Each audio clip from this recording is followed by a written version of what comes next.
right. Good afternoon, everybody. So thank you very much for being here today. I have several items to provide at the top, and then we'll be happy to take your questions.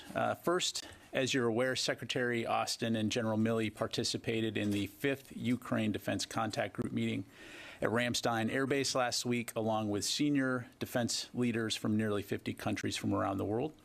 As Secretary Austin highlighted, these international leaders came into the meeting with a lot of momentum and concluded the session even more united and resolved to keep up the shared support for Ukraine's right to defend itself.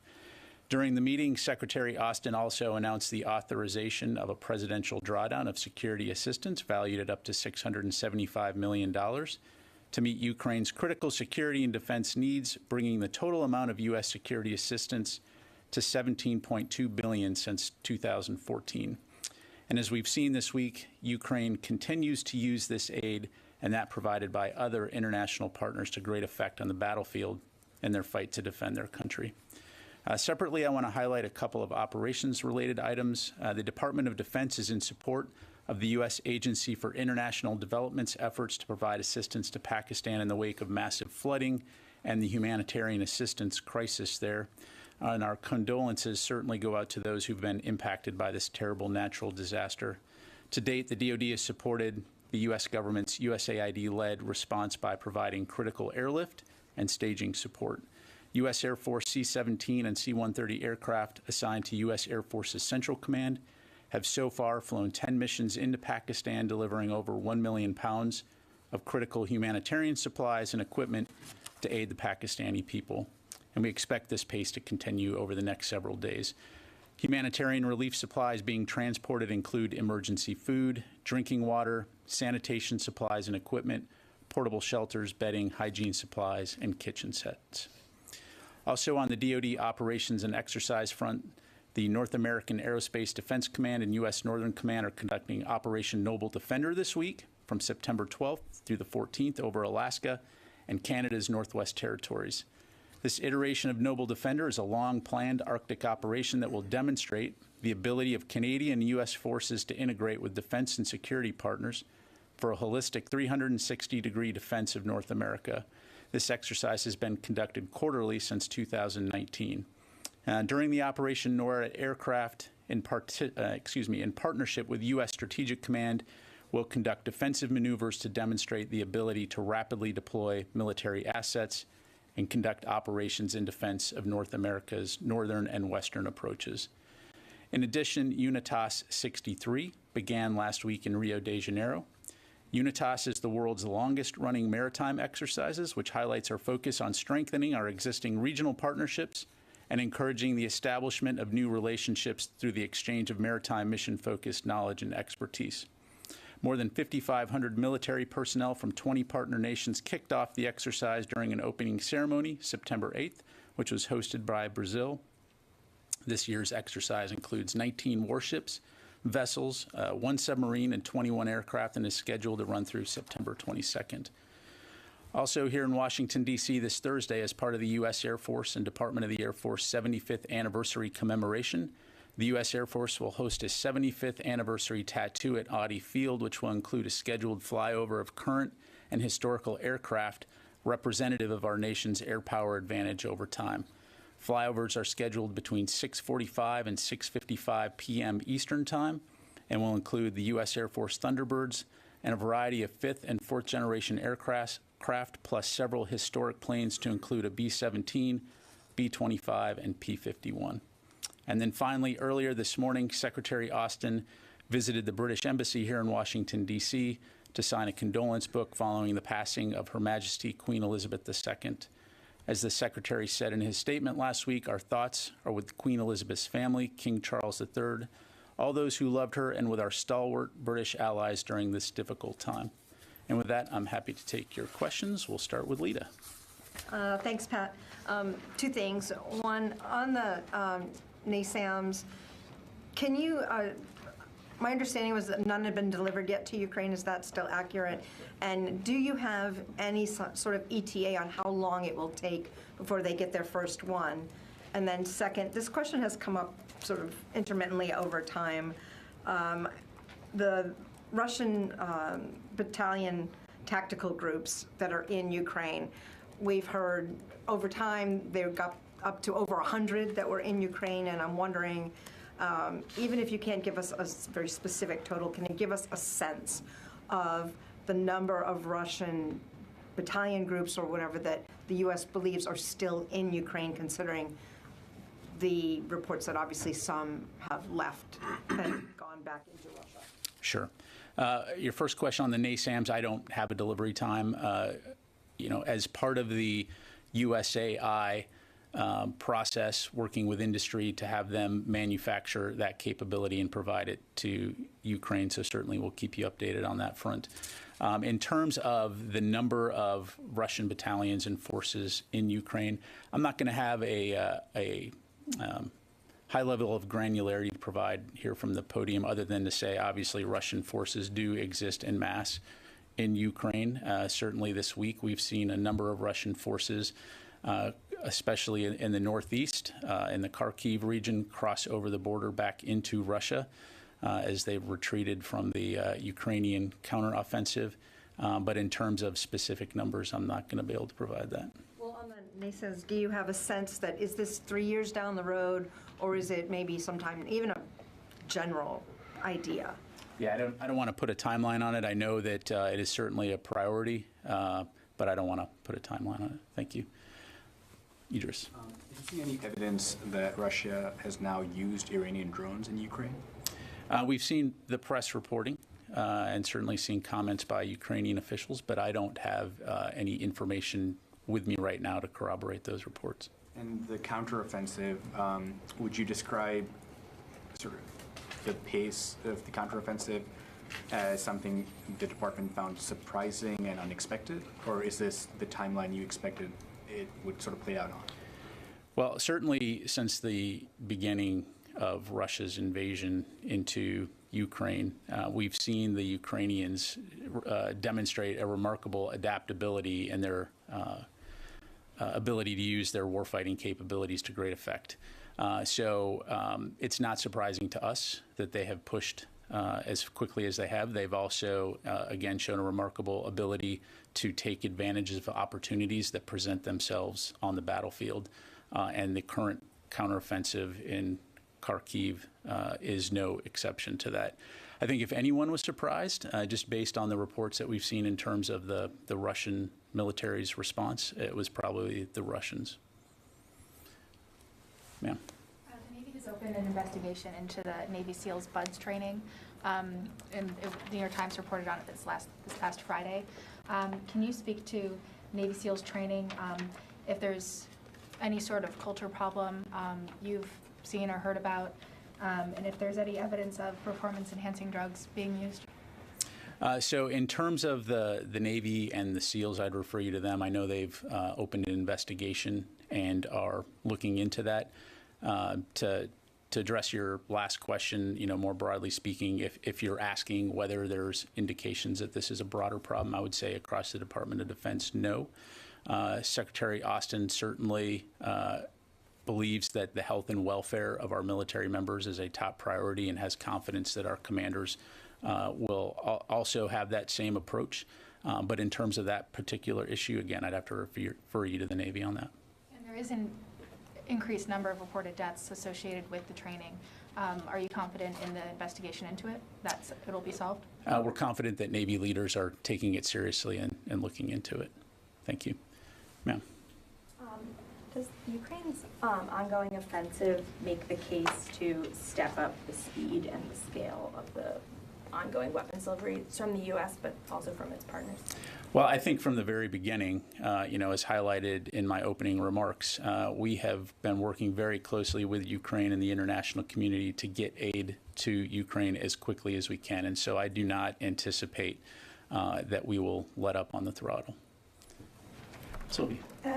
The Lithuanian foreign minister tweeted some harsh critics toward the U.S.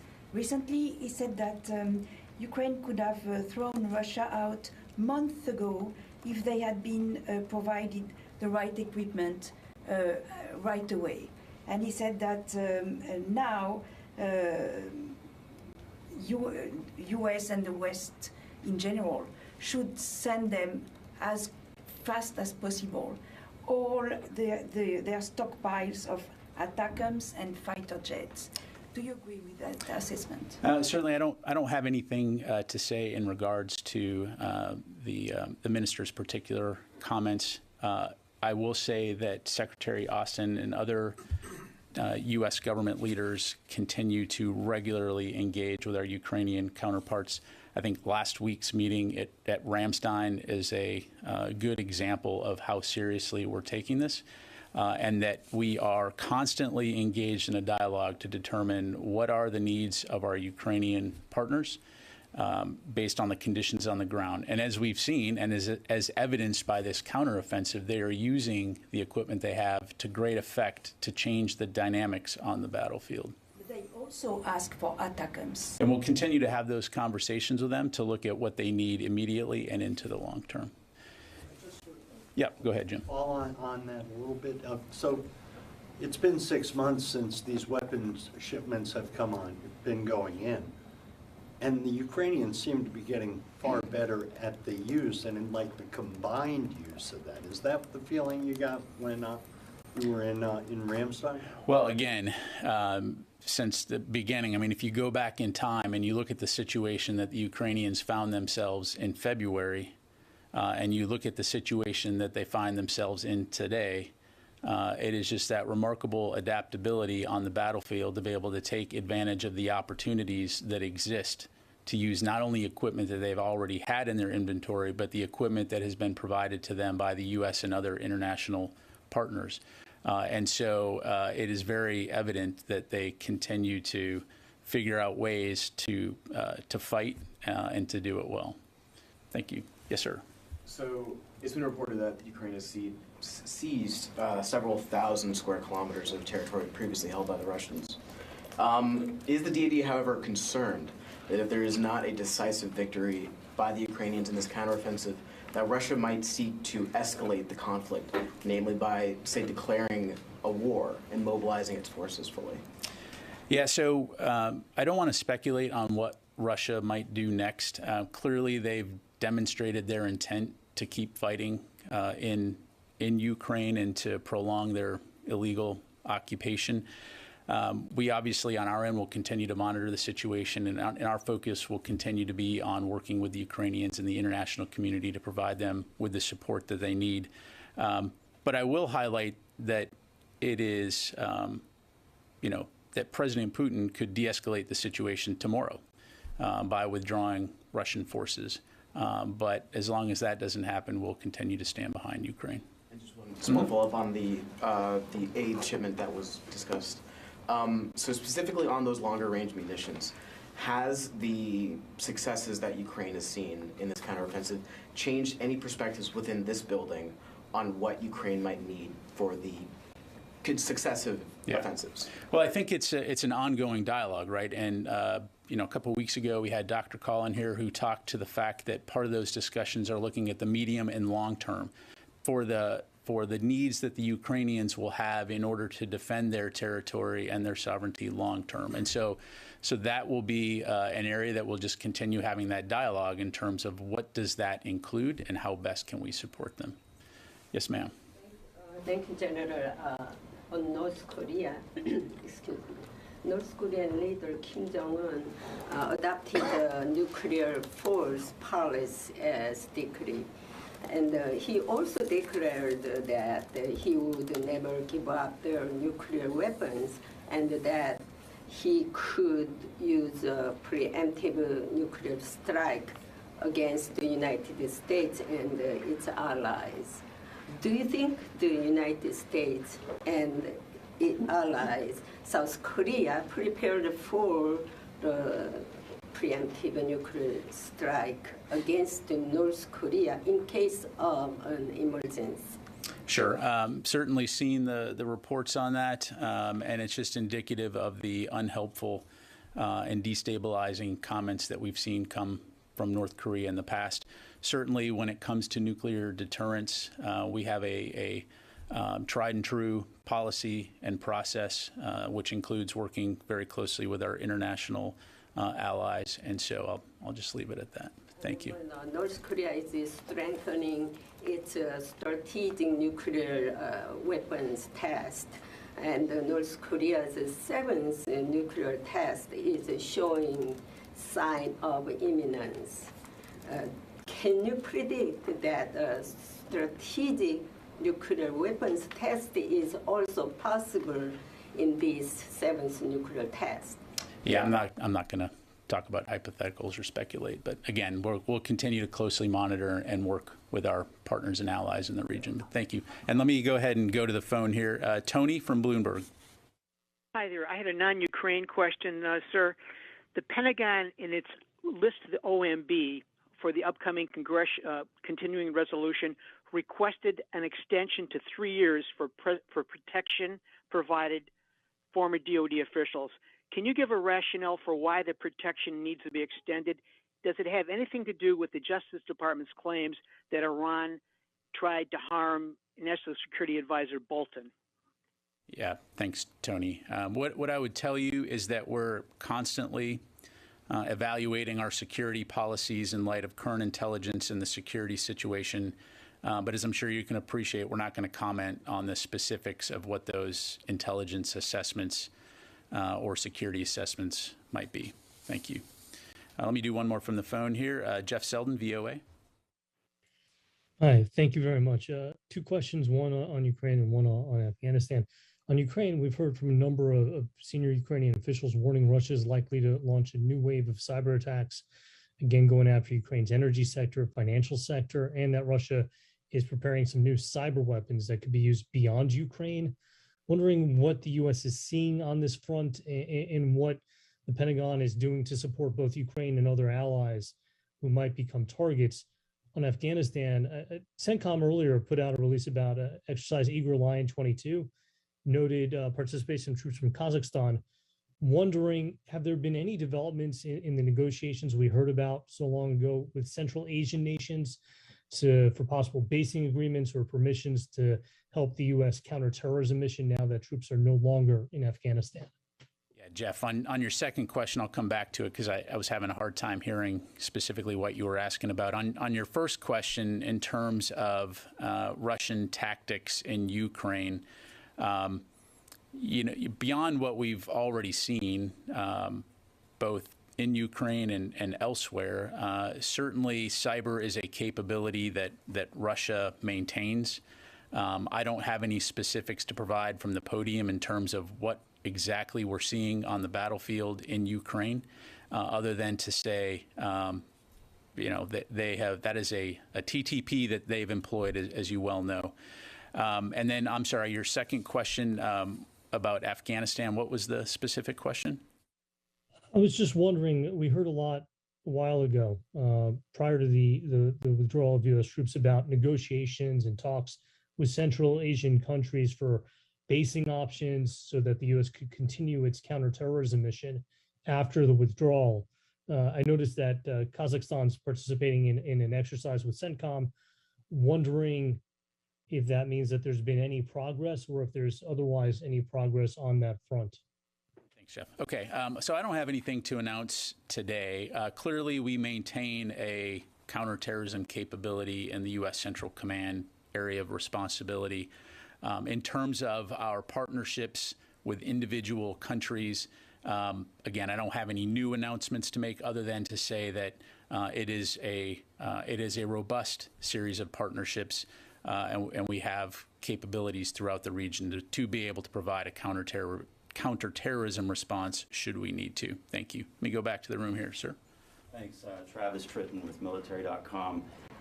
The Anti-Defamation League recently came out with an analysis of a data dump from the Oath Keepers group, which is an extremist militia. So leaders were charged for seditious conspiracy in January 6th. And they found that about 128 members or people who were involved in the group appeared to be in the U.S. military. I'm wondering if membership in the Oath Keepers would be considered extremist activity by the military. And are troops prohibited from joining the Oath Keepers or a group like the Oath Keepers?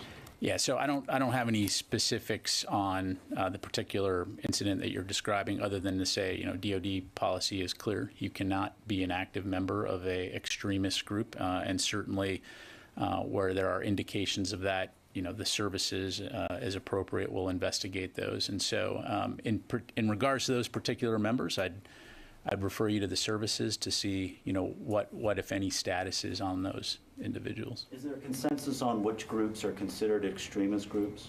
Or for example, is the Oath Keepers considered an extremist group by the Department of Defense? I think DoD policy is pretty clear on what constitutes an extremist group, and so any group that meets that definition would fall within those boundaries. Let me go. Fall into those categories, because I think that is a fair Let question. me go back to you and look on that one specifically. We'll take that question. Thank you, Laura. Thank you. First, can you give us a sense of the Ukrainian casualties and how much equipment they've lost? I know we've heard some reports about how many casualties the Russians have had, but particularly interested in the Ukrainian side in this phase of the conflict. And Sure. then also, my second question is, can you comment on reports that Ukraine has captured several Russian generals? On your first question, no, I'm not going to be able to provide details on Ukrainian casualty numbers nor lost equipment, especially while they're engaged in active combat, nor, as I'm sure you can appreciate, I don't want to provide an intelligent assessment from here. We have seen the reports, in social media, in media about captured Russian generals. I don't have anything to provide, again, to corroborate that information from here. Thank you. Let me go to Tom and then go back out to the phone. Thanks, sir. Two questions. One is a follow-up from a briefing yesterday. Laura asked a question regarding Pentagon, Defense Department, U.S. support of Ukraine if they would go into Crimea, and the response was, we support, I'm paraphrasing slightly, we support any areas in the sovereignty of Ukraine. I just want to make sure that that Crimea is considered sovereign Ukraine. Well, again, yeah, so, Crimea was part of Ukraine that was invaded by Russia back in 2014, so certainly Crimea is part of Ukraine. I thought so, and I just wanted to make sure, because that's what had been said before, so thanks for that clarification. My primary question is also off Ukraine. What's the level of concern or flummoxing, or whatever word you like, among defense officials as to how Prime Minister Modi of India seems to be trending to become the Erdogan of South Asia? I don't have a comment on that, Tom. Do they think you consider that? We have a very close partnership and relationship, defense relationship with India. We obviously will continue to work with India and further develop that relationship, but they participated in war games with Russia and China, which seems a little bit troubling to some people. Again, India is a sovereign nation. They can make their own decisions in terms of who they're going to conduct exercises with. Certainly, we have appreciated our partnership with India in the region. They're an important partner, as you know, and we'll continue to work closely with them. Thanks, Tom. Yes, all right, we've got time for a couple more. Yes, sir. Thank you. The Japanese Ministry of Defense announced that the Japanese Defense Minister Hamada will meet the Secretary Austin at the Pentagon tomorrow. So could you tell us a little bit about the agenda of the meeting? Will they discuss the response to a potential contingency in the Taiwan Strait? Sure. The Secretary looks forward to welcoming the Minister to the Pentagon tomorrow. We look forward to a very fruitful discussion, and we'll provide a readout afterwards, but I don't have any previews to provide from here. Let me do two more. Let me go to Oren and then to Tara. Over the course of the past 6 months, we've seen on occasion a reshuffling of Russian military leadership in Ukraine. For example, General Alexander Dvornikov was made the theater commander a couple months ago, give or take. I was wondering, first, is he still the theater commander? And second, have you seen continued or more reshuffling of leadership as Russia tries to figure it out or improve its battlefield success or tactics? Yeah, thanks, Oren. So as I'm sure you can appreciate, I'm not going to discuss the chain of command of Ukraine here. I think that's really more appropriate for Russia. Same thing. I'd refer you to Russia to talk about their military and their staff and how they choose to organize. But thank you. Okay, Tara? Thank you. If Ukraine maintains this kind of shift in momentum and stays on the offensive, does that change the equation as to what types of weapons the U.S. might offer in future rounds, and what types of weapons would that maybe expand to? Yeah, so, I'm not going to speculate, but certainly we will continue to have that open dialogue with Ukraine in terms of what their needs are. And so certainly I don't think it's unreasonable to think that as the situation on the ground changes, and on that point, Ukraine has made some progress, but there's still a very tough fight and a tough fight ahead. So I think we also need to keep that in mind. But to answer your question, I think it is reasonable over time to continue as we have that dialogue to hear what their needs are, to work with the international community, because again, it's not just the U.S. that's providing assistance, to make sure that they have what they need, not only in the immediate term, but also the middle and the long term. So, give us a sense of what types of weapons that might include. With that, possibly tanks, or what other types of weapons? Again, I don't want to do that from the podium right now, other than to say that will be an area for continued dialogue. And as we have updates, we'll make sure to provide those. So, okay, Al, you know what? Let me take a few more. All right. Okay, let me go to Louis, and then we'll go to the back of the room here. Louis. Thank you, sir. Can you confirm that the United States held tabletop exercises with the Ukrainian military about this counteroffensive over the summer, and provided some input about what would work, what would not work? And also, with regards to the current situation there on the ground, is it the assessment that the Ukrainians would need a larger force in order to retain the gains that they've made territorially up in the Northeast? So on the first question, what I would tell you, Louis, is that we do engage with the Ukrainians, at a variety of levels on the military side. As we've said previously, we do provide time-sensitive information to enable them to conduct operations and defend their homeland. I'm not going to get into the specifics of what that might look like. In terms of the Ukrainians and their ability to hold the territory that they've taken, certainly that is a question for the Ukrainians. I will say that the battlefield, as always, any battlefield is a dynamic and fluid place. We'll continue to monitor from our end and continue to keep our focus on supporting them in terms of the equipment and the resources that they need. But really, they should be the ones to talk about what their game plan is to secure and hold the territory that they've gained. Okay. Yes, sir. Thank you, sir. Two questions. One, there is a debate going on as far as who is winner and who is a loser in Ukraine. But my question is that always innocent people, whether they are military or civilians, are the losers always, and they pay the price. Like here, thousands have been killed and millions are now homeless. So what do we learn as far in the future if a superpower like Russia invades a smaller, tiny nation? So where do we go, or what we learn? What is the message, sir? Well, certainly, as in the case of Ukraine, as has been said by many, this invasion was unprovoked, illegal, and to your point, many innocent people have died, and that's a tragedy. And so again, from a Department of Defense standpoint, we'll continue to do our part to work with our international partners and our allies to support Ukraine in their fight to defend their country. And as I mentioned before, President Putin has the ability to end this conflict tomorrow by withdrawing his forces.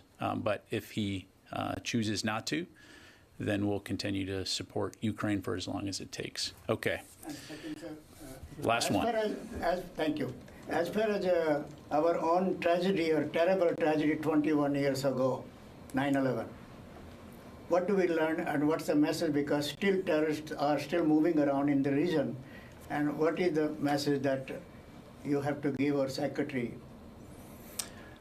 Well, I think 9/11 demonstrated, first of all, it was a very terrible day. I mean, on a personal level, I was not physically in the Pentagon that day, but I was assigned to the Pentagon, and not to necessarily drag this out with personal stories, but it was a tough time for many of us. So it's a very real thing. And I think the last 20 years demonstrated that the U.S. military and the U.S. government, and in fact the world, an international coalition, can address effectively the issue of terrorism. To your point, we still have a lot of work to do. History tells you that terrorism isn't going to go away. But I do think that over that time, as someone who grew up in the U.S. military during that time, we've developed a counterterrorism capability that's second to none. And if there's a threat against the U.S. people, our partners or our allies, we will find you and we will eliminate you. So we will continue to take counterterrorism very seriously. Okay. Thank you very much, everybody. On that note, I hope you have a fantastic rest of your day.